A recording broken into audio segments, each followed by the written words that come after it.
Wesh l'équipe, j'espère que vous allez bien. Aujourd'hui, info de ouf. Il paraît que VG Dream ramener la coupe à la maison aurait frappé sa femme. Donc là, franchement, on est sûr qu'il y a eu un acte de rats. Donc moi, qui est le président de la fédération anti-rats de France, il faut vraiment que je juge cette affaire au sérieux. Car là, on voit que VG Dream, sur une petite extrait vidéo Snapchat, on voit très bien qu'il s'excuse, mais qu'il s'excuse pas. Donc en fait, il a fait quelque chose, mais il a pas fait... Essaierait-il de minimiser son acte en disant qu'il a juste poussé, ou c'est la vérité, on ne sait pas. Et sa femme... Avec les photos que je vais vous montrer, elle nous montre que les blessures, mais moi je vois que des blessures féminines. Peut-être une copine à elle lui a-t-elle fait ça, ou peut-être tout simplement l'est-elle fait toute seule. Donc dans cette vidéo, je vais pas essayer de découvrir ce qui se passe, car un rat ne laisse jamais... la facilité à découvrir que c'est un rats. Donc après une expertise plus approfondie, je reviendrai sur le sujet. Donc là je vous laisse avec les deux extraits vidéo pour que vous commenciez à enquêter et que vous me disiez ce que vous en pensez par commentaire. Donc voilà, lâchez un petit like et abonnez-vous si vous avez kiffé. À lui dire oui, moi je l'ai connu il y a des années, moi je sais pas quoi, moi j'ai flirté avec lui pour... Tu sais, m'a pas protégé dans le sens où on voulait en découdre, ou je sais pas ce qu'elle cherchait, elle cherchait à savoir des choses. Donc 23h, c'est pour ça que ça me choque pourquoi les traces sont aussi fraîches sur son cou. Je vous parle de ça, c'était à 23h. Elle est venue en bas de chez moi avec ses copines et c'est sa tante. Sa tante voulait qu'on se parle, qu'on s'explique, qu'on crève l'abcès, ce qui est normal, tu vois. C'est quelqu'un que je respecte beaucoup aussi. Et ouais, elles sont venues en bas de chez moi. Elle n'était pas venue pour arranger les choses. Elle était vraiment pas venue pour arranger les choses. Donc j'ai commencé à parler, c'était des insultes qui fusaient dans tous les sens. Donc je ne lui parlais pas et... pourquoi je suis content, c'est parce qu'il y a des caméras de surveillance dans mon bâtiment. C'est pour ça que je me suis mis en bas de mon bâtiment. Il y a des caméras de surveillance, donc tout a été filmé. C'est ça qui est dommage en fait. Et je me suis mis en face de sa tante. Je parlais avec sa tante. Je lui disais mais ça sert à rien que je sois là dans tous les cas. Et bon, elle m'a poussé à bout. Clairement, elle a tout fait pour me pousser à bout. Et tout. Et je voulais vraiment pas réagir à la base. Et après, elle s'est mise devant moi. Je lui ai dit que dans tous les cas, elle ne voulait plus et moi je voulais plus. Pourquoi on est là en fait? Elle m'a mis un coup de poing, une première fois, donc j'ai pas bougé. J'ai regardé sa tante en mode, est-ce que c'est sérieux ce qui est en train de se passer? Elle m'a remis un coup de poing et c'est là que je l'ai poussé. Et au moment où je l'ai poussé, ses copines elles ont fait un truc de 2013 quand on voit quelqu'un, un mec qui t'a trompé, elles m'ont toutes rentré dedans. Tu vois? Elles se sont groupées sur moi. Et du coup, moi, je suis rentré et je suis descendu. Quand je suis redescendu, elle a envoyé l'adresse à des gars de son quartier ou plein de gens pour dire que je l'avais frappé, pour dire que je sais pas quoi. Ce que je regrette, c'est de l'avoir poussé. C'est tout ce que je regrette.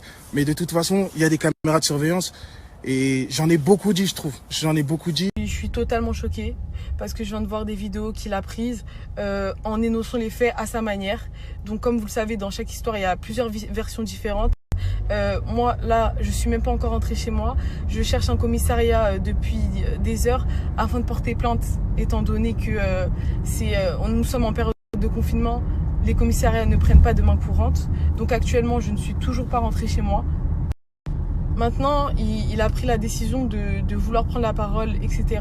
Je me laisserai pas faire, c'est pas parce que c'est une personnalité publique que il a le droit de lever la main sur une femme. C'est un acte totalement ignoble et impardonnable et sous aucun prétexte justifiable. Là, je suis décidée à vous énoncer tout le déroulement des choses.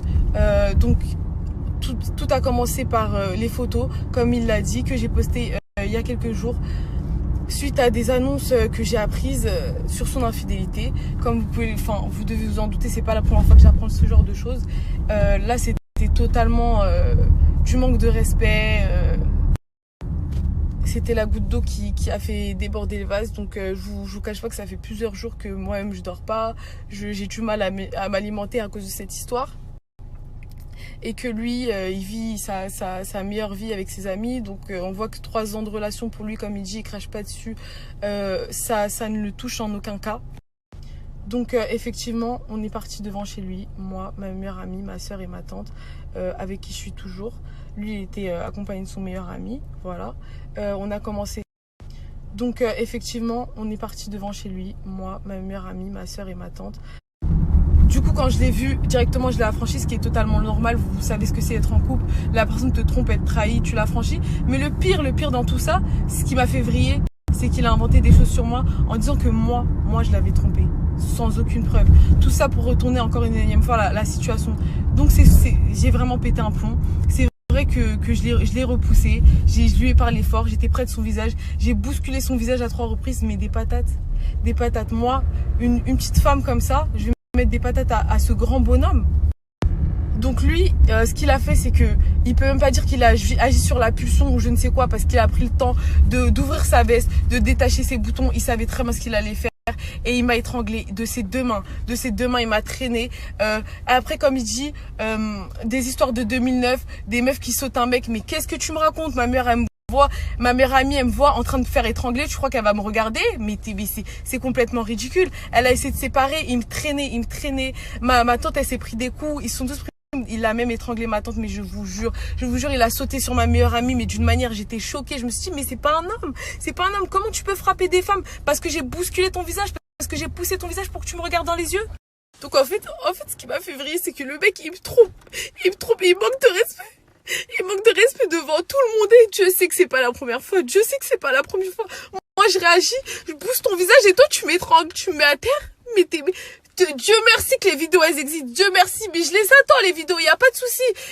Là j'ai pas pu porter plainte parce qu'il y a aucun comico qui sont ouverts. Toi, je suis sûre que t'es déjà parti porter plainte afin d'assurer tes arrières, mais c'est pas parce que t'es une personne connue que tu vas t'en sortir aujourd'hui, parce que poser la main sur une femme, c'est ignoble et jamais au grand jamais aucun acte ne peut justifier cette